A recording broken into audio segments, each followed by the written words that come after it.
Hello guys, welcome to the good chemistry. आज के video में हम half life of a zero order reaction का कॉन्सेप्ट पढ़ रहे हैं। तो पहली बात तो हाफ लाइफ क्या है, काफ़ी कॉमन सेंस वाला कॉन्सेप्ट है। हाफ लाइफ क्या होता है?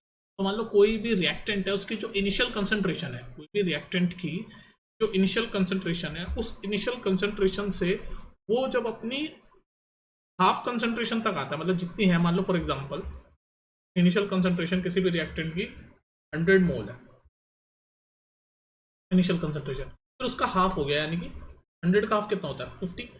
तो ये 100 मोल पर लीटर कंसंट्रेशन से 50 मोल पर लीटर यानी हाफ कंसंट्रेशन में कितनी देर में आता है, कितनी देर में आता है, कितना टाइम लगा के आता है, उसी को बोलते हैं हम हाफ लाइफ।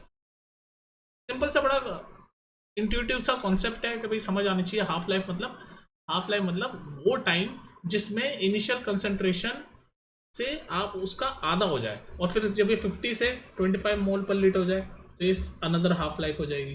तो हाफ लाइफ मतलब वो जितनी उसकी इनिशियल कंसंट्रेशन है उससे जब वो आधा हो जाए उसकी कंसंट्रेशन, तो उसमें कितना टाइम लगता है उसको हम हाफ लाइफ बोलते हैं। वो यहाँ पर वर्ड्स में लिखा हुआ है, पढ़ लो इसको अब आप। The time in which the concentration of the reactant की बात हो रही है, is reduce to 1/2 of its initial concentration is called the half life of a reaction. वही लिखा हुआ है, वो टाइम जिसमें कंसंट्रेशन आपकी हाफ हो जाए उसी को बोलते हैं हम हाफ लाइफ। और इसको हम ऐसे डिनोट करते हैं हाफ लाइफ को टी 1/2, ऐसे सबस्क्रिप्ट ऐसे नीचे 1/2 लिख देते हैं। तो ये हाफ लाइफ का डिनोट करने का तरीका है। ठीक है, समझ आ गया? बिल्कुल बेसिक सा इंट्यूटिव सा कॉन्सेप्ट है हाफ लाइफ क्या है। तो इसको डिराइव करने की कोशिश करते हैं हम। तो मैंने प्रीवियस वीडियो में जीरो ऑर्डर रिएक्शन का आपको इंटीग्रेटेड रेट इक्वेशन कैलकुलस करके पूरा वो जिसमें इंटीग्रेशन डिफरेंशिएशन करके डिराइव कराया था ना।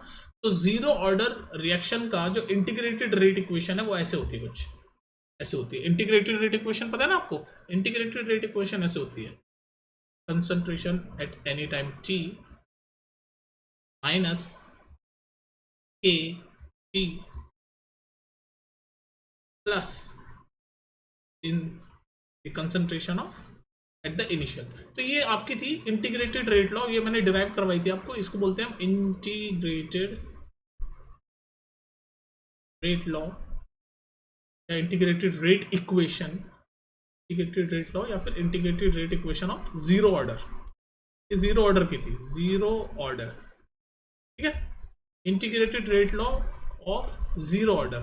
तो ये था आपका कंसंट्रेशन ये जैसे आपको ये कैसे बनी थी आपको पता है ना। देखो, मैं रिकमेंड करूंगा आप पहले प्रीवियस वीडियोस देखो जहां पर मैंने ये सब डिराइव करा था। अभी हम हाफ लाइफ पढ़ रहे हैं, बस यहाँ पर से मैं हाफ लाइफ बताऊंगा आपको। छोटी सी एक डेरिवेशन है, बिल्कुल छोटी सी। ठीक है, तो मैं आपको थोड़ा सा बेसिक बताया तो ये होता है कैसे, जैसे आपकी ये कोई रिएक्शन है, इसमें ए आपका रिएक्टेंट है। ये जो ए है ये रिएक्टेंट को डिनोट कर रहा है, और ये ब्रैकेट कंसंट्रेशन को, यानी कि रिएक्टेंट की कंसंट्रेशन। यहाँ पर ए ले लिया मैंने, आप कुछ और भी ले सकते हो, A B C D P Q कुछ भी है ना।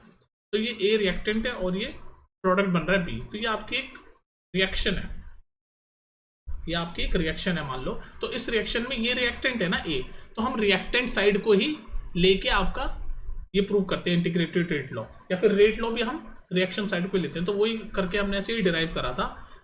और ये एक्चुअली मैथ्स का एक फॉर्मूला होता है, y = mx + c, उसके बिल्कुल पैरेलल है। ये y है, ये m है, ये c है। ये सब मैंने आपको प्रीवियस में बता रखा है। अगर यहाँ पर कंफ्यूजन हो रहा है तो उसको भूल जाओ, अभी सिर्फ हाफ लाइफ पे कॉन्सेप्ट कंसंट्रेट करो। ठीक है, हाफ लाइफ पे। तो आप समझ रहे हो ना, ये है आपका integrated rate law of equation of zero order. Zero order तो जहां पर ये ए मैंने आपको रिएक्शन बताई, ये इस रिएक्शन का है। जैसे ये रिएक्टेंट है और ये रिएक्टेंट धीरे धीरे प्रोडक्ट बन रहा है, ये रिएक्टेंट धीरे धीरे प्रोडक्ट बन रहा है बी। तो ये आपका रिएक्शन था। अब मैं आपको एक बात बोलूं, अगर मैं आपको बोलूं कि ये इनिशियल कंसंट्रेशन ये क्या है, 80 क्या होता था, 80 क्या होता था, मैंने आपको डिस्क्राइब किया था ना। 80 होता है concentration at any time T. इसी टाइम टी पे जो कंसंट्रेशन है उसको 80 से डिनोट किया है। कंसंट्रेशन एट एनी टाइम, वो टाइम कुछ भी हो सकता है, एट एनी टाइम टी। और के आपका होता है रेट कांस्टेंट, के होता है आपका रेट कांस्टेंट। और ये ए नोट है, ये बाहर जो नोट है ये बता रहा है इनिशियल कंसंट्रेशन, इनिशियल कंसंट्रेशन। तो बेसिकली ये जो आप रेट लॉ में ये तीनों चीजें मैं आपको यहाँ पर बताने की कोशिश कर रहा हूँ। ठीक है, तो ये ए टी क्या है कि भाई ए यानी कि जो रिएक्टेंट की कंसंट्रेशन है वो किसी टाइम टी पे कितनी है वो बताता है। किसी टाइम टी पे, वो टाइम कुछ भी हो सकता है, 5 सेकेंड, 5 मिनट, किसी टाइम पे, टाइम होने के बाद जो कंसंट्रेशन होगी रिएक्टेंट ए की वो बता रहा है ये 80। और ये इनिशियल कंसंट्रेशन, बिल्कुल इनिशियली कितनी थी कंसंट्रेशन जब रिएक्शन स्टार्ट हुआ था वो बताता है। और ये के रेट कांस्टेंट। अब हम हाफ लाइफ का कॉन्सेप्ट पढ़ रहे हैं, तो हाफ लाइफ मैंने अभी आपको डिस्क्राइब किया प्रीवियसली। हाफ लाइफ क्या होता है कि भाई वो टाइम जिसमें इनिशियल कंसंट्रेशन हाफ हो जाए, उसी को बोलते हैं हम वो टाइम जिसमें इनिशियल कंसंट्रेशन हाफ हो जाए। जैसे फॉर एग्जांपल मैंने बोला अगर इनिशियल कंसंट्रेशन 100 मोल पर लीटर है, तो वो 50 मोल पर लीटर कितने टाइम में होगा, उसी को बोलते हैं हम हाफ लाइफ, और ऐसे डिनोट करते हैं टी, और ये सबस्क्रिप्ट में 1/2 लिख देते हैं, ठीक है। तो हाफ लाइफ को अगर मैं डिराइव करूं तो ऐसे होगा कि आप ये integrated rate law of equation लोगे, आपको ये आपको वैसे भी याद भी होनी चाहिए, integrated rate law of equation ये आपको याद होनी चाहिए। तो इसमें अगर मैं t को हाफ लूं, t को t 1/2 लूं, अगर मैं इस इक्वेशन में t को t 1/2 पुट करूं तो क्या होगा आपका, चलो पुट करते हैं, पिंक कलर से करते हैं ताकि आपको दिखे। t को t 1/2 पुट करूं तो क्या होगा, तो ये t क्या है, मैंने आपको अभी बोला concentration and any time t, तो इसको जब t 1/2 पुट करूंगा तो कंसंट्रेशन क्या होती है, हाफ हो जाती है। तो इसका मतलब ये at की जगह मैं क्या लिख सकता हूँ, इस at की जगह में a0/2 लिख सकता हूँ। ये समझ आई आपको बात कि at की जगह a0/2 क्यों लिखा, क्योंकि मैंने आपको बताया कि at क्या होता है, concentration of a reactant eight any time t, और यहाँ पर वो टाइम कौन सा ले रहे हैं हम, हाफ लाइफ वाला टाइम ले रहे हैं। तो इसका मतलब इसकी कंसंट्रेशन हाफ हो गई होगी उस टाइम पे इनिशियल कंसंट्रेशन से, तो 80 की जगह a0/2, जब हम t इज इक्वल टू 1/2 इस इक्वेशन में लिखेंगे तो ये कंसंट्रेशन हाफ हो चुकी होगी, क्योंकि हम हाफ टाइम लिख रहे हैं, इक्वल्स टू माइनस के, t की जगह हाफ, और इनिशियल कंसंट्रेशन तो जो इनिशियल कंसंट्रेशन है वही रहेगी। तो ये हमने पुट कर दिया, ये t जैसे 1/2 इसमें पुट करा तो हमारी इक्वेशन ये बन गई। ये समझ आया ना कि 80 a0/2 कैसे हो गया। मैंने क्या बोला था, 80 क्या होता है, concentration at any time t, किसी टाइम t पे जो रिएक्टेंट की कंसंट्रेशन है वो डिनोट करता है 80 इस रिएक्शन के हिसाब से।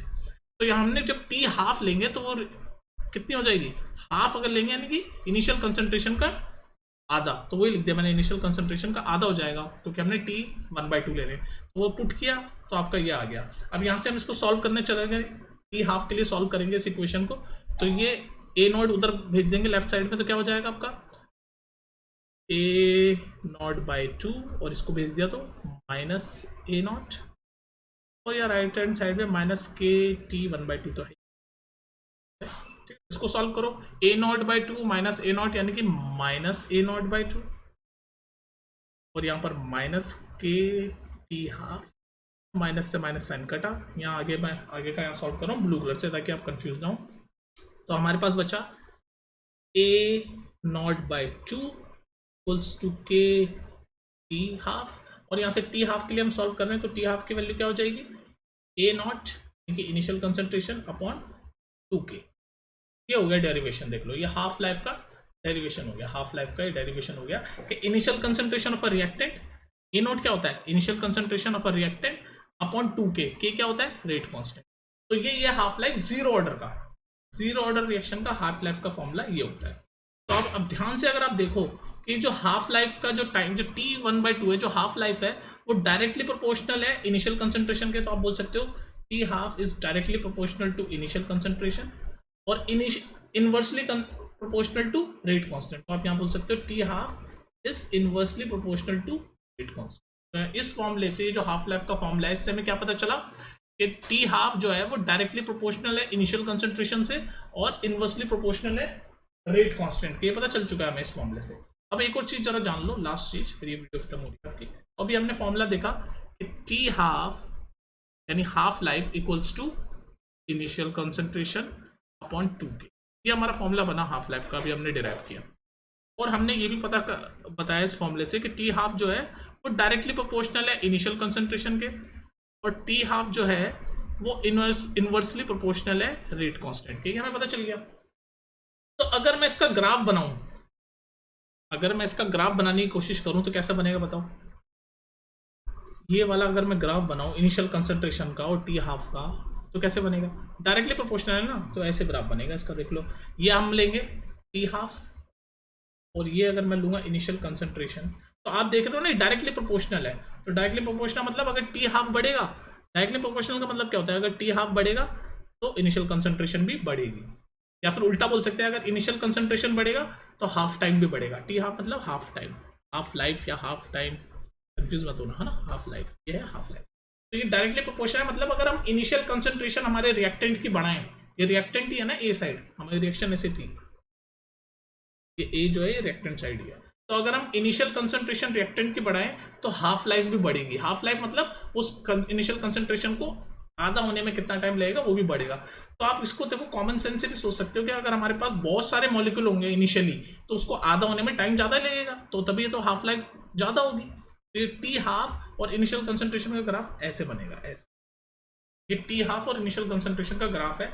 ग्राफ को देखना आपको आता है ना, ध्यान से देखो, ये देखो, ये देखो, ये जैसे जैसे, ध्यान से देखो क्या हो रहा है कि जैसे जैसे आपका इनिशियल कंसंट्रेशन बढ़ रही है, ये बढ़ रहा है तो ये बढ़ रही है ना, तो आपका ये भी बढ़ रहा है, हाफ टाइम भी बढ़ रहा है। आप देख रहे हो ना ग्राफ को, ये ग्राफ को कि भाई इनिशियल कंसंट्रेशन बढ़ रही है तो आपका हाफ टाइम भी बढ़ रहा है। इसको कॉमन सेंस से भी आप जज कर सकते हो कि भाई अगर हमारे जो रिएक्शन है, ये रिएक्शन हो रही है ए बी में बन रहा है, तो ये ए के अगर मॉलिक्यूल ज्यादा होंगे मतलब कंसंट्रेशन इसकी ज्यादा होगी मतलब मॉलिक्यूल ज्यादा होंगे, तो ए अगर ज्यादा होगा तो ऑब्वियसली उसको हाफ होने में ज्यादा ही टाइम लगेगा ना। भाई ए अगर ए की कंसंट्रेशन ज्यादा होगी तो उसको आधा होने में भी तो ज्यादा ही टाइम लगेगा। इट्स वेरी इंट्यूटिव, है ना। तो बस वही आपका ये ग्राफ में बता रहा है और यही आपका हाफ लाइफ है। ठीक है, तो इतना ही छोटा सा कॉन्सेप्ट था small derivation, half life of zero order reaction. Next video में हम करेंगे half life of first order reaction. ठीक है, चलो फिर टेक केयर।